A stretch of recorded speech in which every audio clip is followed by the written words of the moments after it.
Paridu, Wari du Dabada, Ngakna. Oh my god, kind of Torisibo, Babaran bin Magna, Adugumba. Priana, Tapari, Hosicti, Diren had banana country. Aduga, Lexnana Datu and Babunu Sibadi, Taibangasida, Kanazulere, Mabunu Sibem and Begini, Mabunu Sidam Dredi, Irelina, Mogi Mangani. I worry that, dear Logetoni. Adubu, I datu and Bana. Lesna bulana lobasigi khamangam draduna lithorapani lesna lande da pari tapna sorsang non toga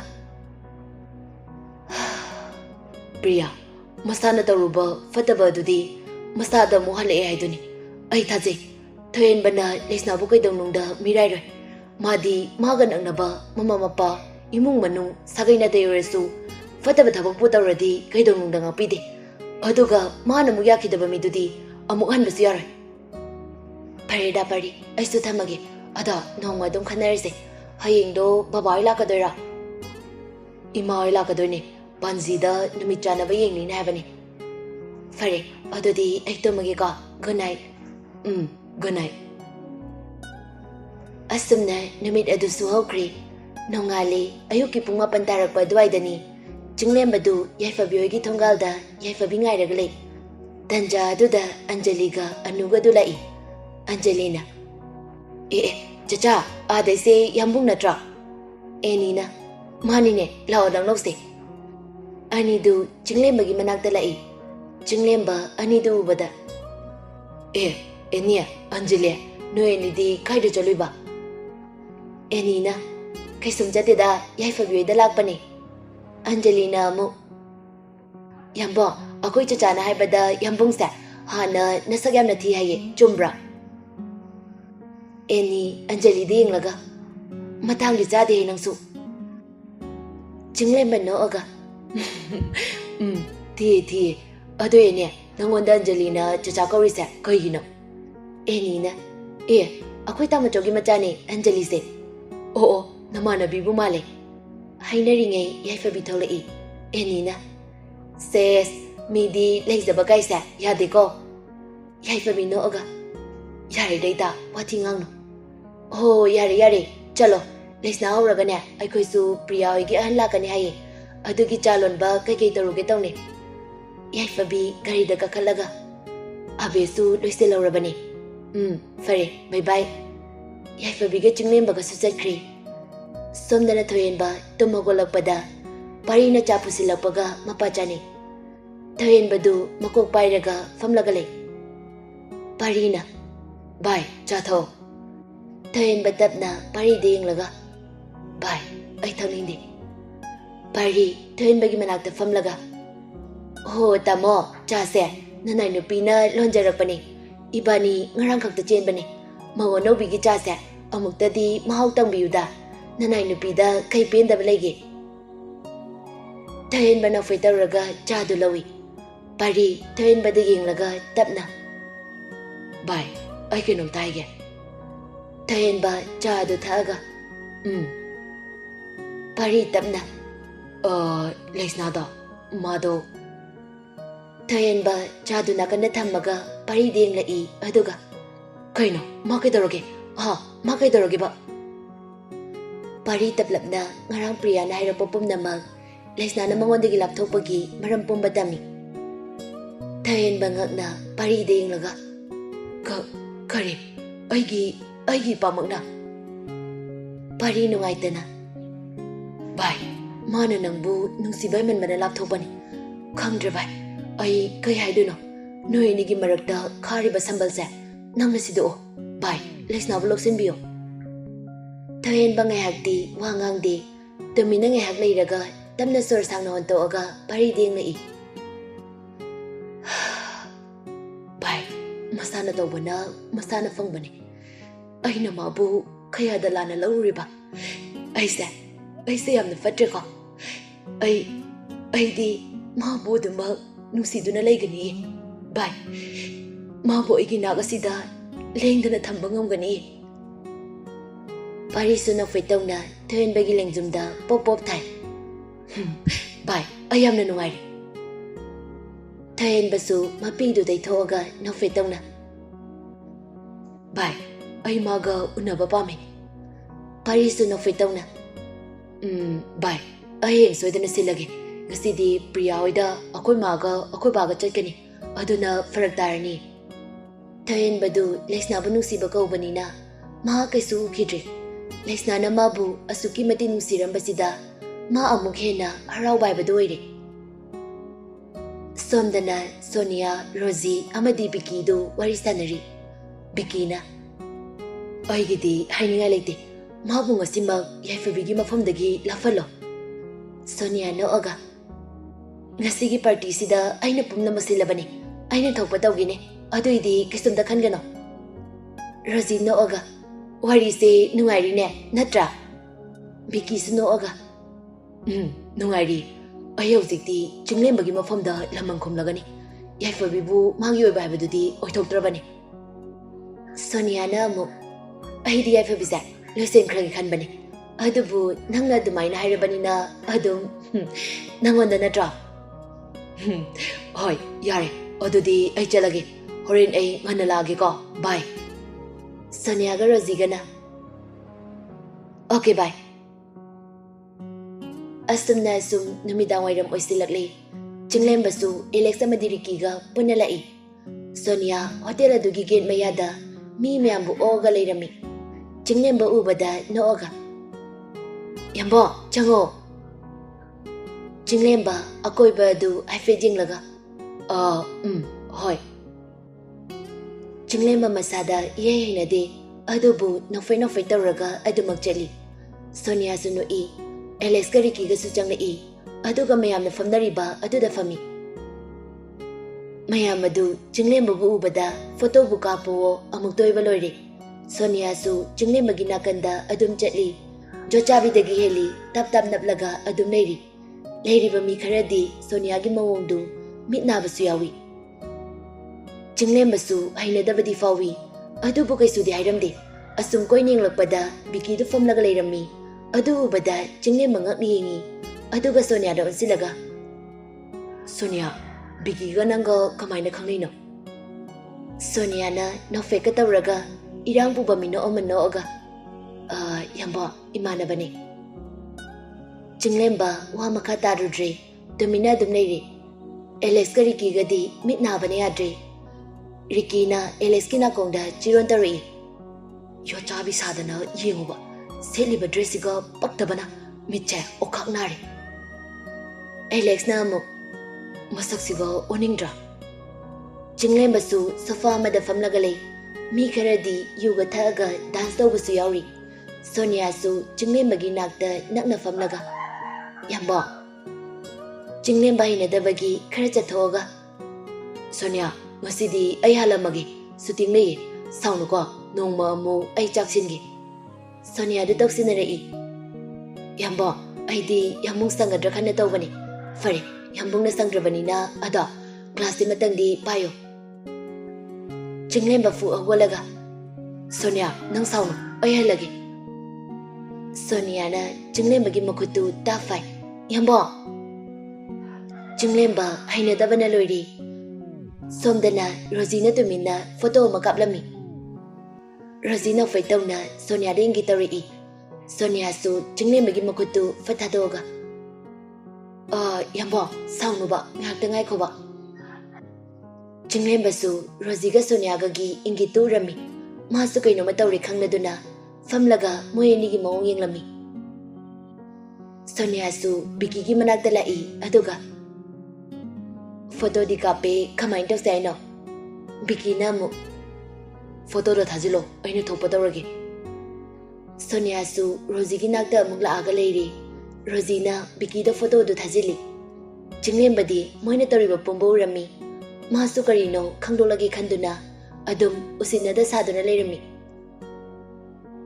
Biki na photo adu yaifabida thajilami somdana Rosie du nakana mada chakri chinglemba na Alex ka Ricky gi manakta changsilaga ingit ama tawri ani du su gyan taraduna Rosie gi matung inaki somdana Biki du no fitawraga yaifabino olera pangai laimalaktraba duda koloina tawi somda yaifabisu kada changlakpada kolakpa du tarami Biki oiramba aduda fat pakhadi.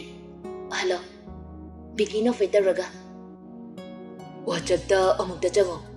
Asikak da hairamlaga call adu fat kakri. Yaifabi kaino khanna jingnana mobile data adu on fat taraga yenglubada photo adu uri. Yaifabi ngakna yengnaga lei. Khangauda mapira su chelai. Phone adu fat mathalaga famungda langsili. Aduga famungda famtharaga kapi. Sondana Alex kariki gadu Rosie gi tungda suminarai. Rosie di kaisum khangde hairi dum chali. Alex na prap changsilaga Rosie gi makutagi phone adu tamuli. Rosie khang break khangna mamayon tharai. Alex kariki goiramba duda pakhatna. Hai, kaino phone adu piro. Alex usitana noaga phone adu yengi. Ricky na Rosie bu farami. Rosie mamitu yuri. Hai, kaino yam tuna thado. No singing ready. Ricky do mamit khani yengaga. Sakta sigo torisi ngone. Celebrate dress sigo chakcha yu thaknaga. Ai khoi di imana pokpade adumbaga thakdine. Aduga siya nupi manaso. Hai, noi gu mamayam leibanani ne. Maitai nupi mayam ama chentariste.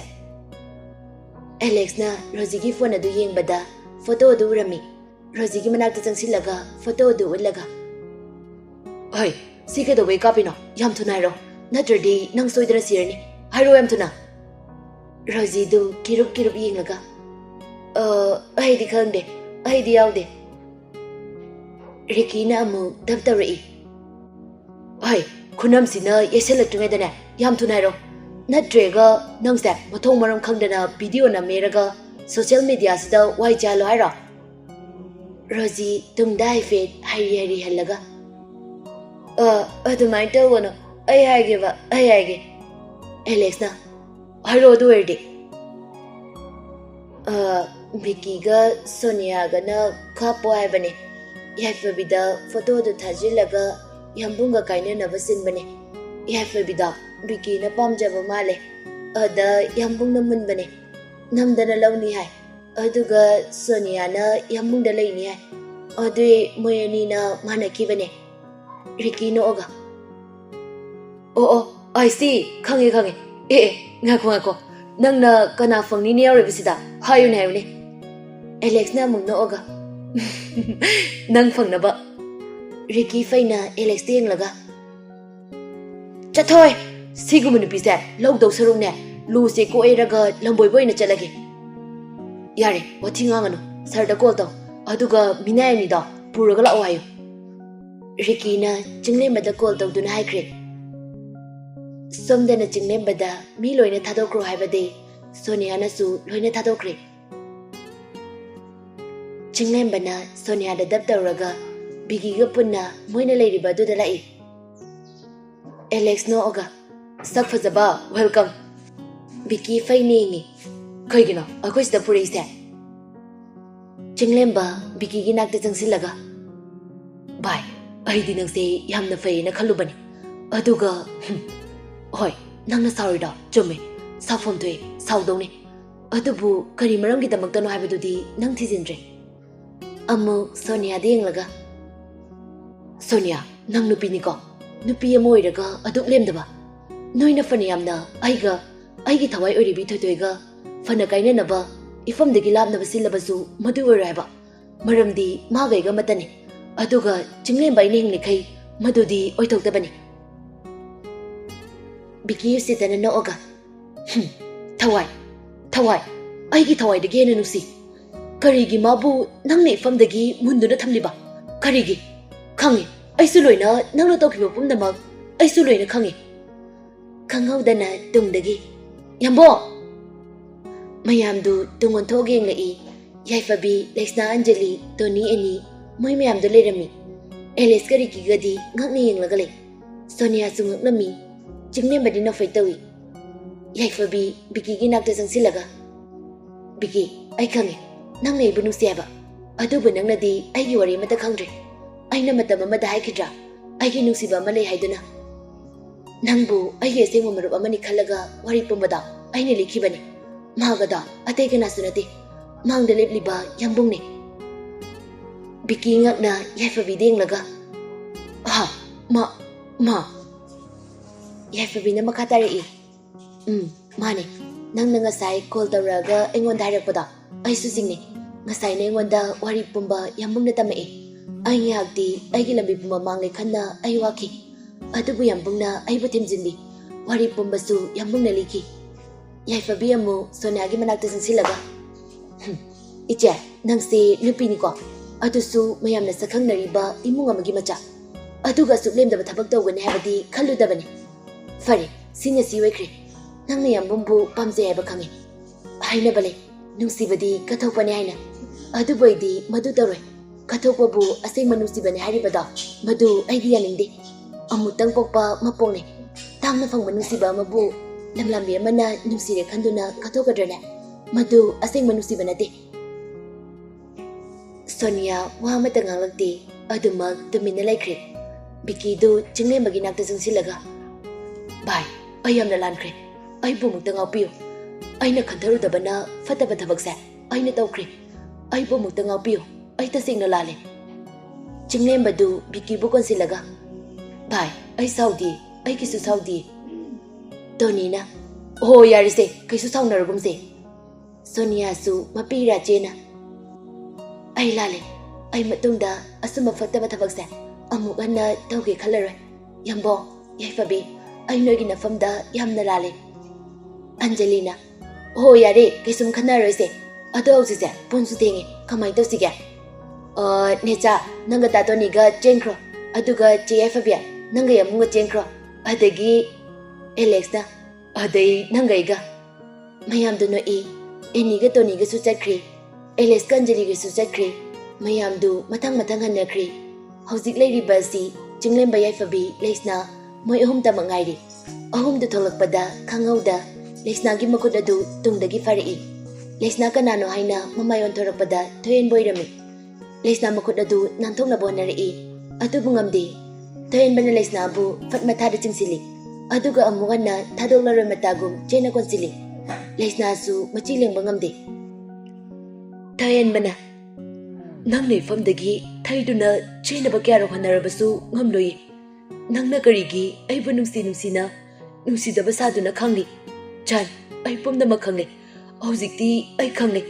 Ai pabungna fataba tawrabasu magi mo silaga ngkpiyu haizari. Leisna du hi kapthorei. Tata ai khangba ngamdre. Ai khangbagi pangal loikre. Yaifabiga chinglembagasu mamay onthoaga yenglakpada anidugi mataw aduda nakfay tawna yengnaraga nidusu adumak chakre. Thayenba Leisnagi makokta nungsinan thabiduna. Chan, ai karisu khandi. Hojikti pumna mahawkre. Lao, chalase. Ngasidi nangbu punsigi oina aina nangbu puduna chatkani. Lao. Leisna su mapidu daithoaga nakfay tawna Thoibi makhut adu samlaga. Chalis lao Pubg Da Ngaoba. Thoibi su nokfay tawraga. ML Da Ngaobi. Ani du nok tana hankre. Asumna asum mayamdu mathang lohongkre. Leisna ga Thoibi bagasu yetpinaba kanasu leitana nungaina rekre. Chahi 35 gi matungni Leisna du sauna isaulangi. Karino ba masigi ngangse chahi di 12 mukta ngari. Aduga yumda ngayakta leitaba aiba masi ngangse faroidari. Ayamna sauningida masi khalaga. Thayen bana. Oh karino pisumani samjinaraga leiramisna. Leisna du saulangaga. Oh nachanu pasak fazaba lidana ariba sajaningbodo hauzik fauba halaktriye. Aswaida leizaramni kaidorage. Oh kankalo. Hainaringe machanupa sanangaubadu isay saksaktana pakhang sadan lai. Samina ukha wakha samina do sallagatari janakha lukhada. Thayen banooga. Ichadi isay gasina haikibasina. Albert nooga. Pa sine naiba ise. Leisna sauna. Ngasay ayuktagi chakhibaduna hawjik talakpa. Albert mamabudi ki adubu adum khumai. Ma koino os. Asi airamlaga magi kada changkre. Leisna sauna yinglaga lewi. Somdane Fabina. Sana lao daudona lao ye. RJ du chenthuri. Ohoi masi. RJ na ibol ki manakta famaga. Daudo. Ibol no aga. Isudi larika padrabo. Pare daudo. Ada akhoi changa ibani dine Delhi da tamge ko mathang chei di school do. Hoida isu sanana haibubu tamandradi kaino. Chinglem baga Robert kasu tholei aduga wari sanaba du yawi. Lily su machanupi Columbia ga tholei. Columbia di chei nipan mukta haibada ngairi. RJ gi manakta changsilaga. Nyamba thangat piyo. RJ su famtaraga Columbia bu thangkatlaga pamali. Ibolna. Thoiba, hauzikti angang ani sisu chawrabanina. Delhi da thamge haibadubu kamaina tawrage. Robert na. Babo, aigidi kesu kaiba leite. Lily ga iga ada dum thabam famda leiraga senarage. Madunasu fadong male. Ibolna mu. Fare. Aigidi iyade aida. Asunna mayamadu wari watai sanaraga harau nungaina pali.